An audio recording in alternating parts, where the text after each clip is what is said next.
Si ratu, silakan nikmati apelnya. Dipeganglah apel sama pisau. Waktu mereka mau potong, Yusuf disuruh keluar. Begitu Yusuf keluar, Allah bilang dalam Al-Quran, faqatta'na aydiyahun. Perempuan-perempuan ini sudah bingung, mana tangan, mana apel. Mereka potong tangan mereka. Saking tampannya ya. Yang baik. Pernah ada sahabat, Bapak Ibu sekalian, stroke. Seluruh badannya ini nggak bisa bergerak dan stroke-nya unik. Jadi tidak pernah ada orang kena penyakit begini. Yang boleh cuma bergerak, yang berpunya wajahnya. Maka Nabi SAW datang ke rumahnya, lihat orang ini. Kata Nabi SAW, doa apa yang kau ucapkan? Jadi Nabi tanya doanya. Bukan dosa apa yang kau buat, ditanya. Karena orang ini orang saleh. Kok bisa datang gini? Dia bilang, ya Rasulullah, saya mengatakan, ya Allah, kalau seandainya ada hukuman yang akan menimpa saya di akhirat, percepatlah di dunia. Kata Nabi SAW, subhanallah, maha suci Allah. Kenapa kau minta sesuatu yang kau tidak mampu? Kenapa tidak bilang, Rabbana atina fid dunya hasanah, wa fil akhirati hasanah, wa qina adzabannar. Minta keselamatan dunia, keselamatan akhirat. Untuk apa minta azab didatangkan? Ya Allah terima. Ya. Ada orang begitu, anaknya sakit. Ya Allah, daripada anak saya saja yang sakit. Ini kebodohan ini. Ya Allah, jaga kesehatan saya, sembuhin anak saya. Nah itu yang benar. Orang tuanya mati, kenapa dia mati? Kenapa bukan saya? Loh, kok aneh ini? Ya. Jadi harusnya kita ucapin yang baik kan? Jangan ucapin apa, karena Allah bisa kabulkan. Nabi Yusuf alaihissalam terkenal sekali dengan ketampanannya. Tidak ada yang tidak kenal Nabi Yusuf sampai diberikan sepertiga kekayaan dunia. Saking tampannya, ibunya sendiri ajak dia berzina. Ibu angkatnya, Ratu Mesir. Juga masih muda dan terkenal dengan kecantikannya. Dipanggil Yusuf ke dalam kamar, ditutup pintu. Hai Yusuf, hai talak, lakukan apa saja yang kau mau. Digoda-godain dengan segala macam fitnahnya. Yusuf lari-lari, nggak mau. Ya, iya. Dalam surah Yusuf kan begitu, surah nomor 12. Yusuf lari, meninggalkan dia kan. Nah, waktu melewatin patung, ada patung di ujung kamar rupanya. Patung itu disembah oleh orang-orang Mesir, termasuk raja sama istrinya ratu ini. Rupanya ratu ini lewat, dilihat patung, ini Tuhannya, ditutup sama kain. Karena dia malu sama Tuhannya. Kata Yusuf, subhanallah, engkau malu sama patung, nggak malu sama Allah. Tapi perempuan ini rupanya sudah dirasuki oleh syaitan, sudah dikuasai pada saat itu ya. Dia tetap kejar Yusuf. Yusuf lari sampai ke pintu kamar. Lalu karena penasarannya dipegang baju Yusuf dari belakang, ditarik, sobek. Begitu dibuka pintu, saking lihainya nih perempuan pada saat itu, depan pintu ada suaminya. Langsung dia bilang, apa hukumannya orang yang mau ganggu istrimu? Padahal dia tadi yang bahaya nih, ngajak orang. Saya tidak bilang ini politik wanita ya. Tapi ini wanita yang melakukannya. Makanya Allah bilang inna kaidakunna azim. Perempuan kalau mau sesuatu dia pakai cara supaya bisa dapat. Mau beli baju, mau beli tas, harus cari jalan supaya bisa dapat. Jangan, sebentar. Jangan tersinggung. Tapi itu normal, alami. Baik, kembali ke kisah dulu. Maka si raja bijak, dia nggak mau menghukum Yusuf. Dia bilang sama orang-orang di sekitarnya, panggil hakim istana, panggil. Datang hakimnya. Hakimnya lalu ditanya. Hakimnya tanya Yusuf, kenapa Yusuf? Ini ibu ini yang ajak saya zina. Dia ajak ke kamarnya, ditutup, saya dikejar-kejar.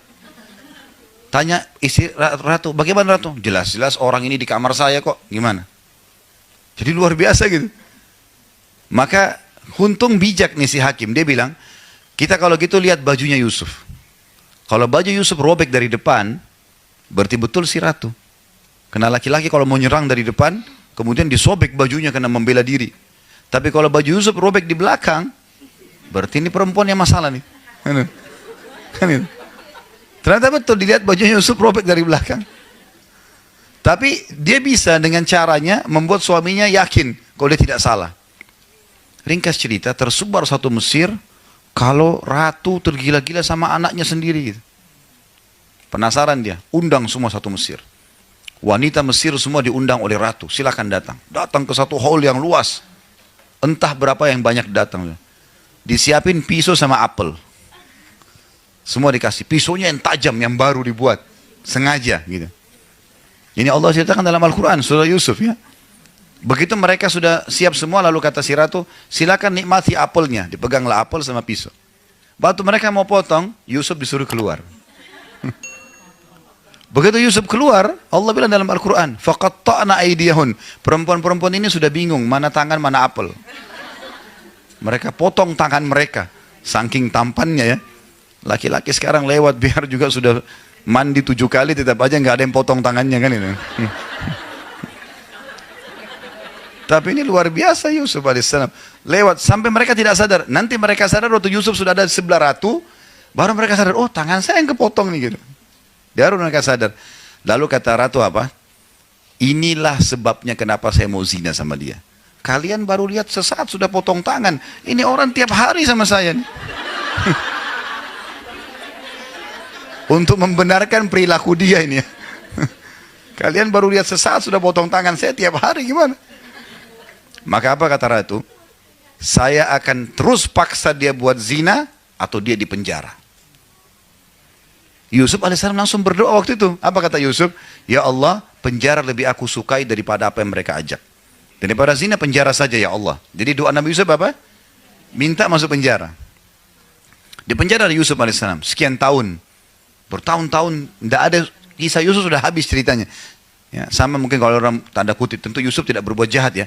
Tapi kalau orang berbuat jahat kemudian masuk penjara, orang sudah lupain kisahnya, sedikit yang genang gitu. Yusuf alaihissalam kedatangan Jibril, lalu Yusuf tanya, hai Jibril, kenapa Allah biarin saya lama di penjara? Kenapa nggak dikeluarin? Saya kan tidak salah. Kata Jibril, Tuhanmu menjawab, hai Yusuf, karena kau sendiri yang minta penjara. Karena kamu yang minta penjara. Kalau kau minta keselamatan, Allah kasih kau keselamatan. Kau kan bilang, penjara lebih saya suka ya Allah. Nah, makanya jangan ucapin doa yang tidak benar. Berdiri di cermin, kenapa saya jelek ya? Untuk apa bilang dirinya jelek? Kenapa saya gendut ya? Ya. Apalah. Sudahlah. Ini juga yang kita lihat di cermin, ini ciptaan Allah. Kita bahkan tidak bisa menciptakan rambut kita sehelai. Syukurilah gitu kan. Jalani, perbaiki, usahakan maksimal. Jadi yang dimaksud, kata Nabi SAW, was'alullah al-afiyah, mintalah keselamatan, mintalah kebaikan, jangan minta keburukan. Sudah saya kasih contohnya tadi. Ya, selalu minta kebaikan, kesembuhan, keberkahan, panjang umur, rezeki yang luas, minta semua yang baik-baik. Ya. Dan jangan pada ucapkan, cukuplah ya Allah. Udah. Tamak dengan rahmat Allah bagus itu. Ya, boleh. Dan saya sudah pernah bilang, kita kalau lagi sehat minta ditambah kesehatan, itu lebih besar pahalanya dibandingkan kalau sudah sakit minta kesembuhan. Kita lagi kaya minta ditambah kekayaan lebih baik daripada sudah bangkrut baru minta dikeluarkan dari masalah. Walaupun dua-dua ibadah. Ya, jadi makanya kita tidak boleh berhenti berdoa. Jangan, oh saya lagi sehat, makanan ada, rumah bagus, nggak usah berdoa. Keliru. Bahkan kata Nabi SAW, kenali Tuhanmu pada saat kau lagi lapang, dia akan mengenalimu pada saat kau lagi susah, ya, gitu, sempit. Jadi kalau mau diijabah doanya lagi sakit parah, lagi bangkrut, lagi ada masalah berat, justru pada saat kita lagi sehat dan lapang itu sering berdoa. Itu rahasianya, tersambung ke sana nantinya.